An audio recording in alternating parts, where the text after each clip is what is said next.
Why do I do anything? Keep calm and read Murakami. It's a saying that came out and got printed on a shirt. Is this just a collection of shirts that Haruki Murakami thinks are cool and wants to kind of tell us the story behind them? Yes. Is that all it is? Yes.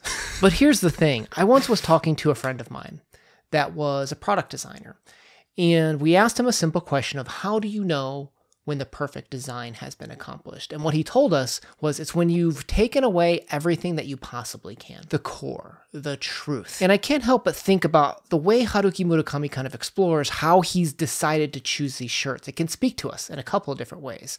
Because one, you don't just buy shirts that you like, right? If you just liked something, that doesn't mean you have to wear it.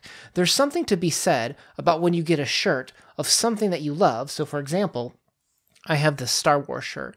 And I love it because it's got this really unique, aggressive design. It's the old school 1977 classic film, but redone in these fancy colors. And it's even got some stylization in terms of putting the katakana of Japanese to say Star Wars right here. And I love this shirt because it speaks to me, but also I have to be genuine and say that I do like when I walk out in public and people are like, hey man, Star Wars.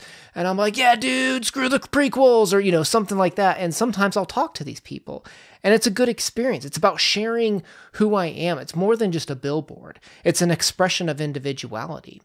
And sometimes it's almost that intersection that we have with other people. What are our relationships with other people?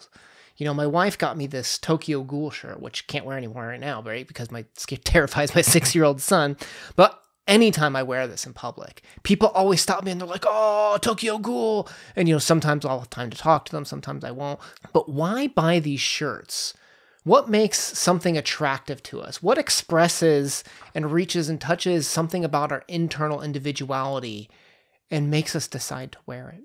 This is a book that is honest. Murakami doesn't try to put together some fancy words or regale us with tales that aren't true or something to kind of make his stories more flashy. He's literally just reminiscing, vignetting about his life. And it's actually interesting to think about how shirts can almost be these little museums of places that we've gone, of people that we've met, and things that we love. So why not wear these museums around and share them with the people in our lives? One shirt, one day at a time. Is this going to be revolutionary, where if you hated Haruki Murakami and all of a sudden you read this book, you think you're going to love him? I don't think so. I think this is for Harukis, as they call them, people who are big fans. But I also think it's worth for people who think about those that like to document their lives, or even those that are into product design. I think there's some good questions here. Like right here, we have a shirt where this came out during the Wind Up Bird Chronicle. You can see the little wind up on the bird right now. And it's just interesting to see some documentation of someone's lives. For Haruki, it was when he released the shirt. For you, maybe it was when you entered into a race or a chess tournament or something along those lines. We create these menageries of our lives and put them on shirts. And I think that's interesting to explore and to hear someone else kind of explore their own menagerie about what makes them them and what are things that are important to them or that they just find interesting. It doesn't have to be any deeper than that. So that was T-Shirts That I Love by Haruki Murakami. If this sounds like something you want to check out, it's out in stores now.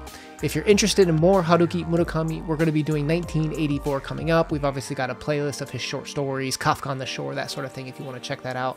We appreciate your time today, guys. We post videos every Monday and Thursday. We'll catch you on that journey.